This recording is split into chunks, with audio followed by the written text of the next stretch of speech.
Assalamualaikum warahmatullahi wabarakatuh. Om Swastiastu, salam budaya. Halo guys, balik lagi di channel aku, Adi Natasha Lutfia Rahardian. Di video kali ini aku bakal kasih tahu perguruan tinggi swasta apa aja di Bandung yang banyak peminatnya. Dulu sebelum aku masuk ISI Yogyakarta, aku punya plan A, B, C, D, E. Gimana kalau misalnya aku nggak keterima SBMPTN. Jadi dulu aku kesaring 50% SNMPTN. Habis itu aku pilih jurusan dan universitas, tapi aku nggak keterima di SNMPTN-nya. Aku coba di SBMPTN sambil nunggu pengumuman SBMPTN yang lumayan lama.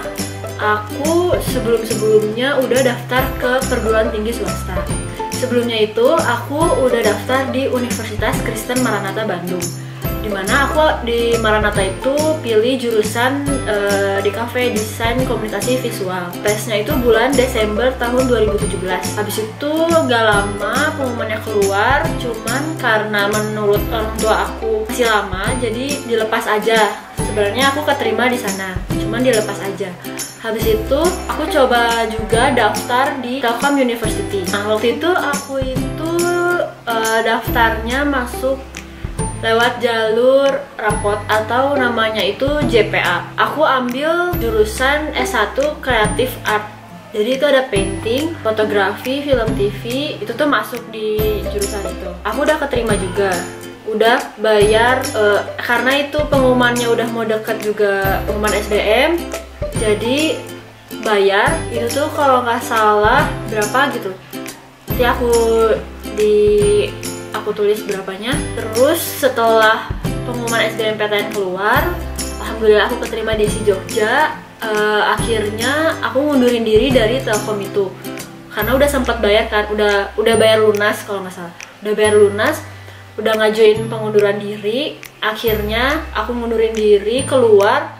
Biayanya gimana sih? Nah, biayanya itu dikembaliin. Yang dikembaliin itu 25 juta. Jadi yang di-keep sama Telkomnya itu 8 juta kalau nggak salah, biaya pembangunan atau biaya apa, yang biaya pertama kali itu 8 jutaan. Nah, itu yang di-keep sama mereka, sisanya dikembaliin 25 juta. Oke, langsung aja aku mau ngebahas 4 perguruan tinggi swasta di Bandung yang banyak peminatnya. Yang pertama itu ini tuh berdasarkan lingkungan aku ya, maksudnya teman-teman aku banyaknya masuk kemana. Dan juga aku sempat searching di Google berapa sih yang masuk tahun 2019 kemarin. Yang pertama itu ada Telkom University. Jadi pas tahun kemarin itu dia menerima mahasiswa baru 6.968 mahasiswa. Nah, untuk masuk ke Telkom itu ada 3 kalau nggak salah, 3 jalur. Itu ada CBT, ada JPA, sama apa kalau nggak salah. Nah, kalau CBT ini dia itu tes. Nah, untuk tahun sekarang, terakhir pendaftarannya itu 18 Juni 2020. Nanti kalian itu bayar dulu 400.000 untuk pendaftaran, untuk dapet PIN-nya.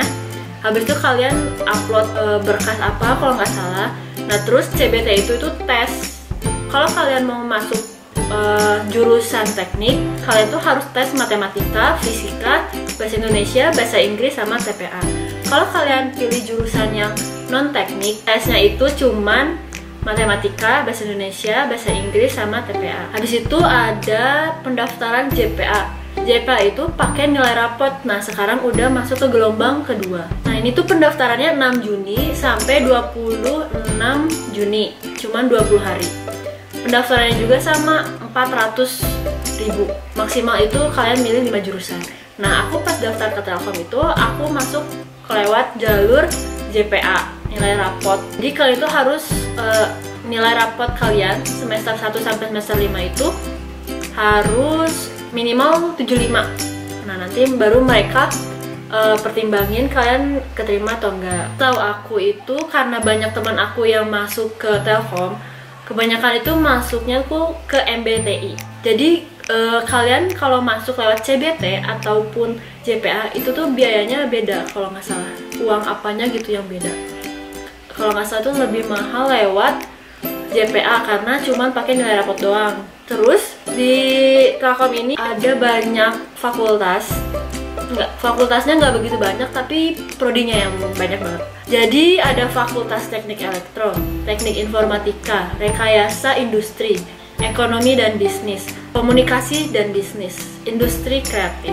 Jadi yang aku kemarin pilih itu masuknya ke fakultas industri kreatif. Kalau teman-teman aku banyaknya itu masuknya ke MBTI, teknik industri. Terus yang kedua ada Universitas Katolik Parahyangan. Di Unpar tahun kemarin yang keterima itu ada 2.692.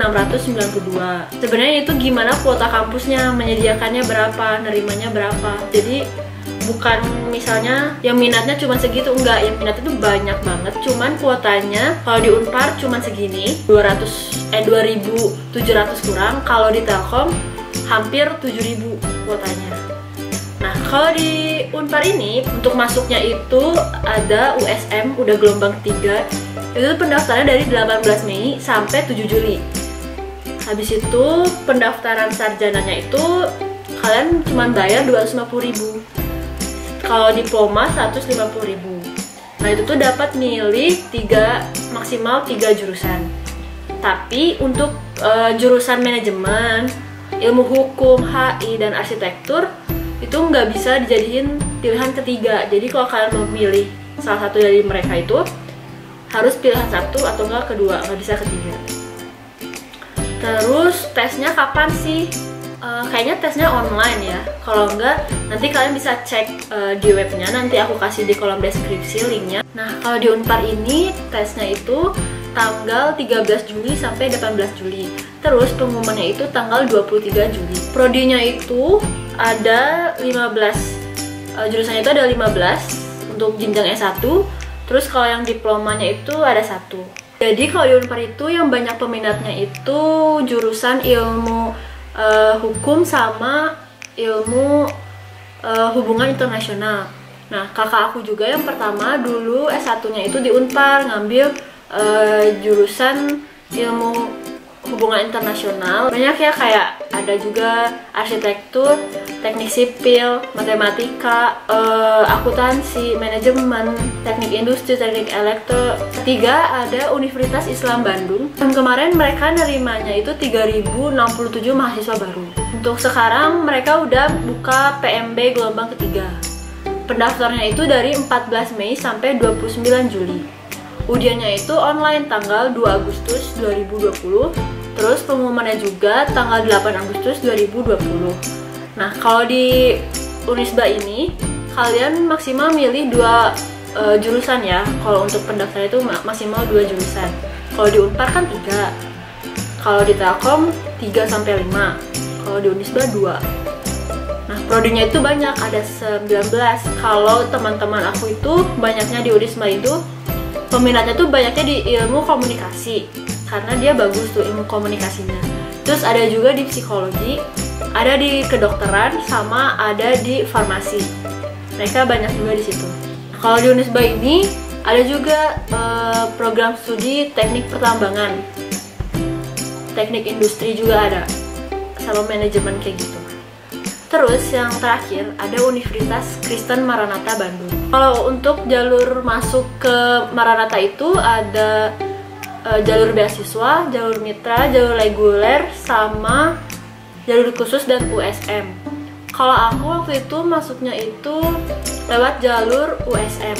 Nah, USM itu jadi kamu dites kayak pelajaran sama TPA juga, kayak gitu, dan terus wawancara juga. Nah, kalau di Maranatha itu fakultasnya ada 9. Ada kedokteran gigi, teknik, ada psikologi, bahasa dan budaya, ekonomi, FSRD, teknologi informasi, dan hukum. Kalau di Maranatha itu kebanyakan yang paling banyak mahasiswanya itu kalau nggak salah di ekonomi, hukum. Kalau kakak aku yang baru lulus tahun kemarin tuh dia alumni Maranatha jurusan psikologi. Mungkin segini aja informasi yang dapat aku sampaikan tentang 4 perguruan tinggi swasta yang banyak peminatnya di Bandung. Kenapa aku masukin 4 PTS ini? Karena berada di lingkungan aku itu teman-teman aku banyak yang masuk ke sini. Tapi di Bandung tuh banyak banget PTS yang bagus akreditasinya kayak gitu. kayak ada ITENAS, ada UNPAS, ada Unikom, pokoknya banyak deh. Ini cuman beberapa aja yang aku masukin karena teman-teman aku banyak kesini. Aku nggak bosen-bosen ngucapin terima kasih untuk semuanya yang udah nonton video-video di channel aku, dari yang SNMPTN, SBMPTN, jalur mandiri, dan jurusan fotografi di Jogja itu belajar apa aja sih. Semoga informasi yang aku kasih dan teman-teman aku kasih berguna dan membantu untuk kalian yang masih bertanya-tanya. Untuk sekarang mungkin aku akan bahas perguruan tinggi swasta yang banyak peminatnya di Bandung. Nanti aku akan wawancarai beberapa teman aku yang masuk universitas yang tadi. Untuk kalian yang pengen nge-request video apa, bisa komen di bawah di kolom komen. Semoga informasi yang aku sampaikan bermanfaat, dan terima kasih sebanyak-banyaknya untuk yang mau nonton, like, dan subscribe. Mungkin video kali ini segitu aja, semoga bisa membantu. Sekian, wassalamualaikum warahmatullahi wabarakatuh. Terima kasih.